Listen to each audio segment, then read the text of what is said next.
En el nombre del Padre, y del Hijo, y del Espíritu Santo. Amén. Qué hermosos son los pies del que anuncia la paz a sus hermanos, y qué hermosas las manos maduras en el surco y en la mies. Grita lleno de gozo, pregonero que traes noticias buenas. Se rompen las cadenas y el sol de Cristo brilla esplendoroso. Grita sin miedo, grita, y denuncia a mi pueblo sus pecados. Vivimos engañados, pues la belleza humana se marchita. Toda hierba es fugaz, la flor del campo pierde sus colores. Levanta sin temores, pregonero, tu voz dulce y tenaz. Si dejas los pedazos de tu alma enamorada en el sendero, qué dulces, mensajero, qué hermosos, qué divinos son tus pasos. Amén.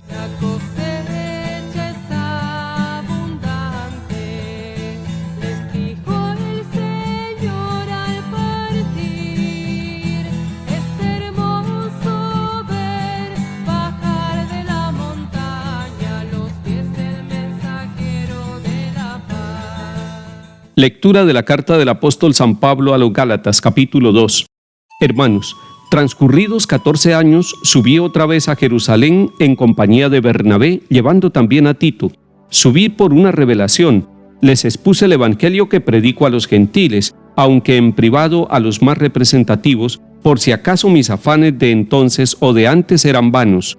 Al contrario, vieron que Dios me había encargado de anunciar el evangelio a los gentiles como a Pedro de anunciarlo a los judíos. El mismo que capacita a Pedro para su misión entre los judíos, me capacita a mí para la mía entre los gentiles. Reconociendo pues el don que he recibido, Santiago y Pedro y Juan, considerados como columnas, nos dieron la mano a Bernabé y a mí en señal de solidaridad, de acuerdo en que nosotros fuéramos a los gentiles y ellos a los judíos. Una sola cosa nos pidieron, que nos acordáramos de sus pobres, y esto lo hemos tomado muy a pecho. Pero cuando Pedro llegó a Antioquía, tuve que encararme con él porque era reprensible. Antes de que llegaran ciertos individuos de parte de Santiago, comía con los gentiles, pero cuando llegaron aquellos, se retrajo y se puso aparte, temiendo a los partidarios de la circuncisión. Los demás judíos lo imitaron en esta simulación, tanto que el mismo Bernabé se vio arrastrado con ellos a la simulación. Ahora que cuando yo vi que su conducta no cuadraba con la verdad del Evangelio, le dije a Pedro delante de todos: si tú, siendo judío, vives a lo gentil y no a lo judío, ¿cómo fuerzas a los gentiles a las prácticas judías? Palabra de Dios. Te alabamos, Señor.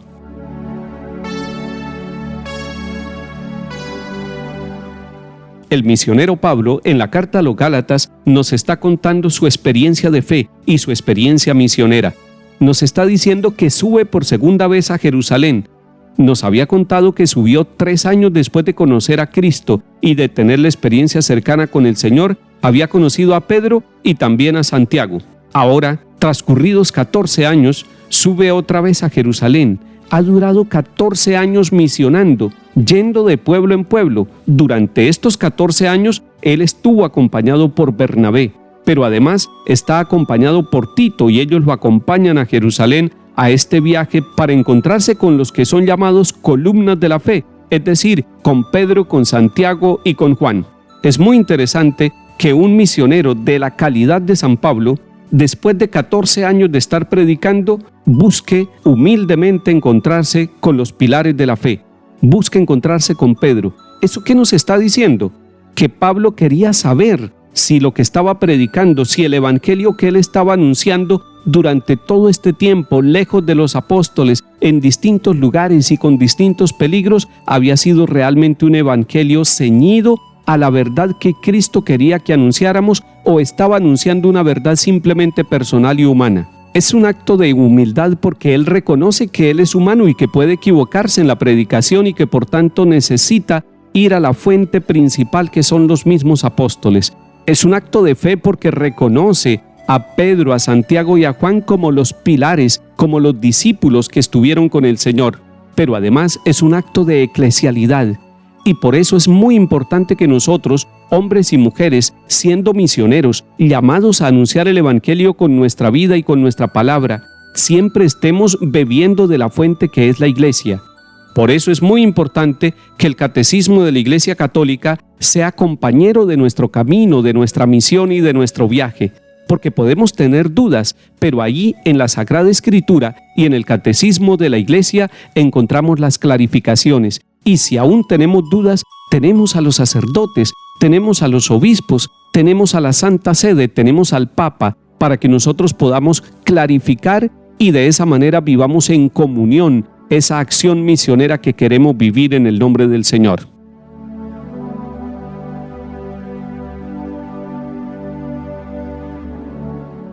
Salmo 116. Alaben al Señor todas las naciones, aclámenlo todos los pueblos. Firme es su misericordia con nosotros, su fidelidad dura por siempre.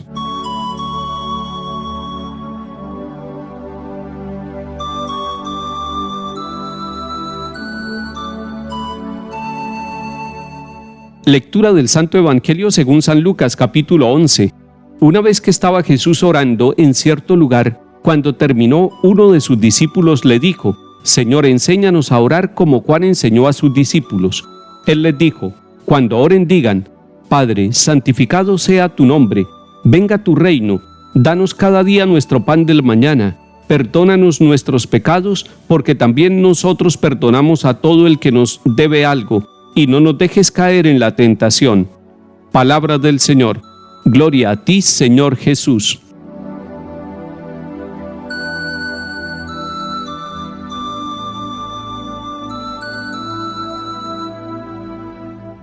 Contemplemos en este capítulo 11 de San Lucas a Jesús orando. Y contemplar a Jesús orando lo convierte a Él en nuestro maestro de oración. Contemplarlo a Él orando nos motiva para la oración.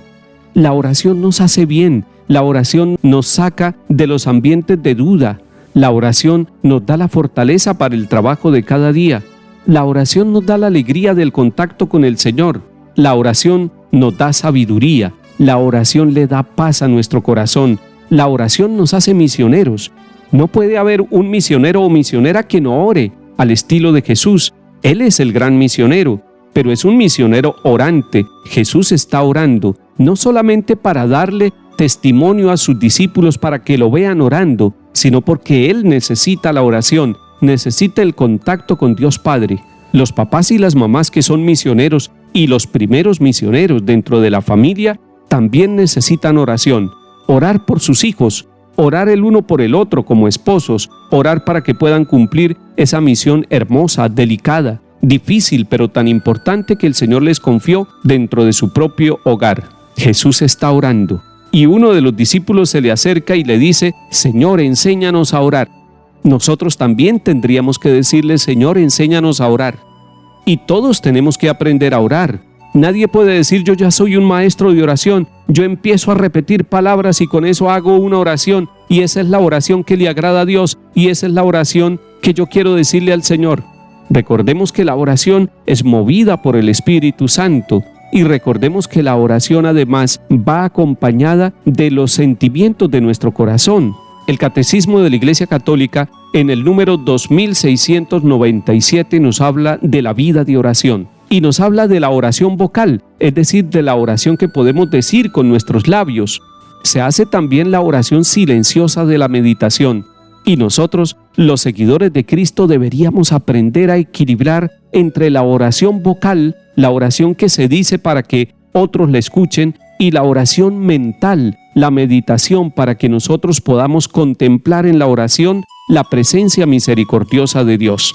Lo que sí es cierto es que debemos acercarnos al Señor y decirle como el discípulo: Señor, enséñanos a orar. Dígale eso hoy al Señor. Dígale desde por la mañana que le enseñe a orar.